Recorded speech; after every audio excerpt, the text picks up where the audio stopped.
Hey guys, this is Shtick, and today I'm going to be talking about something I usually don't. That would be the Uber's U suspect test of Arceus-Dragon. Now, to start, let's talk about the set that brought it into the limelight. It's with Dragon Dance, Outrage, Flare Blitz, and Recover with Terra Fire. Now, the reason it wasn't talked about before was because Landorus T was able to chip it with Rocky Helmet on Outrage and could also taunt on it to stop it from setting up.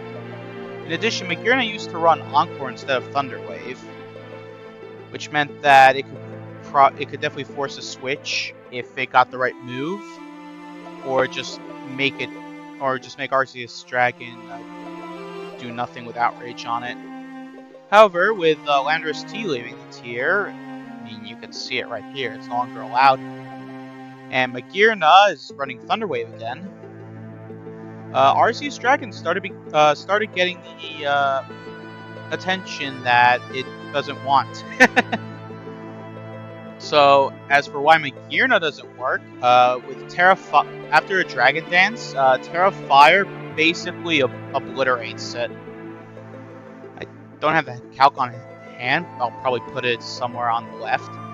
But the general gist of the calc is that a +1 Flare Blitz from Arceus-Dragon, that's Terra Fire, nukes Fizz Def Magearna. And then, like, okay, and then you might think, okay, so why not go to Dondozo?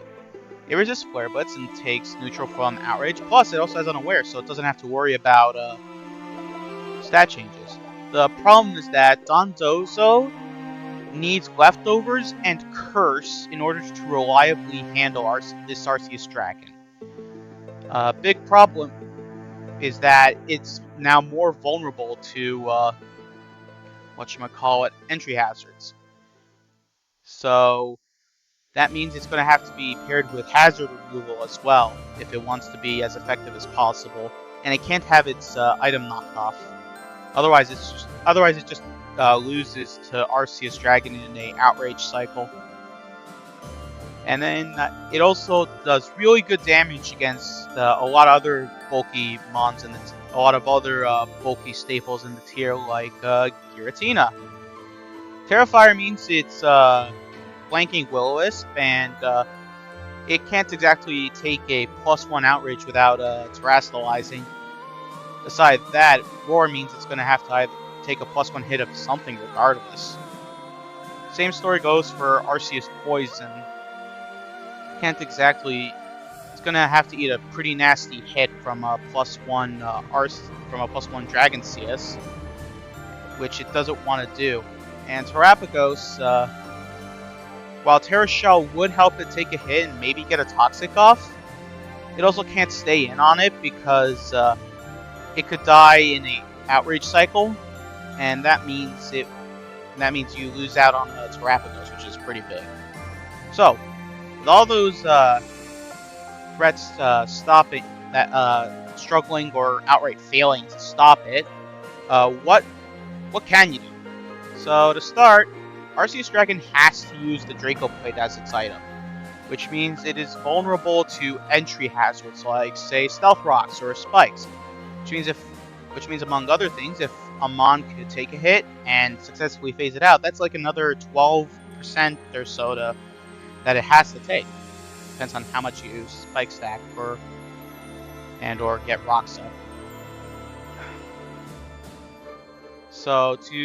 And then there are other ways, like Alomomola, who started running Tickle of all things to deal with Arceus-Dragon. But you don't really see Tickle at all, even, but it's coming back on Alomomola. Obviously, Scald would be to force burn on non-Terra Arceus-Dragon, which is for healing, and I guess Whip turns to help support its allies. Then we also got Toxapex. So Toxapex with full Fizz Def can kind of sort of take it, but it's also been running Rocky Helmet and Baneful Bunker to try and punish it by forcing either recoil through the helmet or poison chip. Now obviously these might not exactly fit on all team styles, which is where another way to handle it comes in, where there's iron defense body press, or in Arceus-Fighting's case, cosmic power. So how Garganacl needs to be like full fizz def, full fizz def in order to take it on effectively. I mean, even then, it still takes even then it still gets 2-shot by +1 +1 outrage from Arceus-Dragon, so it's still getting shredded if it switches in. But it's a lot more splashable than Arceus-Fighting, who, while it is a more reliable answer, sort of, it does take up your Arceus slot, which you might rather use on, say, Arceus Poison or Arceus Dark or whatever. So, unless you really struggle with Arceus-Dragon and have a free Arceus slot, I really don't think this would be on your radar. And then, lastly, we have, I guess, what I'd call the Dawn Brigade, which is basically a series of niche picks. So, to start, I mean, I'm not exactly going to be covering all of them, but I am going to be covering 3 that I found interesting. To start, we'd have Heatran. Now, why Heatran? It's part Steel type, so it's going to resist Outrage, and Flash Fire means it's not taking a thing from Flare Blitz. And with this said, it could actually probably win the 1v1 against Arceus-Dragon. But the problem is that if it runs Earthquake, Heatran's dropping like a fly.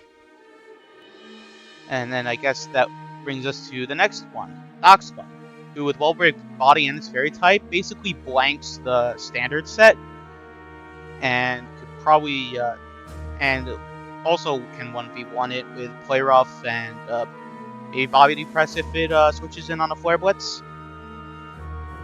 But obviously the problem is that if it runs weird coverage, it might not be able. If Arceus-Dragon is running weird coverage, it might not be able to 1v1 the Arceus-Dragon.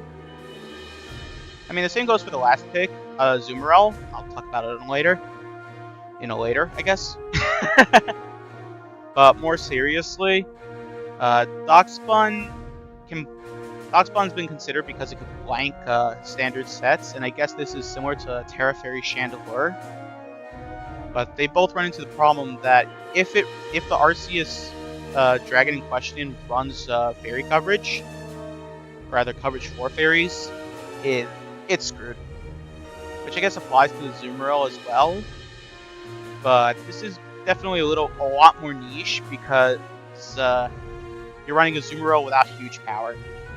So the idea of the set is that you trap it with Whirlpool, use Perish Song, and then a series of Protect and like another move to stall out the timer, to stall out the Perish count. And I just put Player Up because I wanted it to be able to not be Sitting Duck. But Azumarill is basically stuck. This is basically all Azumarill would be doing in the tier, I guess. So it's not exactly something I'd look out for. Now, if you wanted to go and join the Suspect test and see if you can alter the fate of this thing, you should check the Smogon forum post. It should give you all the information you need. I'll link it in the description. Anyways, that'll be all from me. Thank you for stopping by, and I'll see you next time.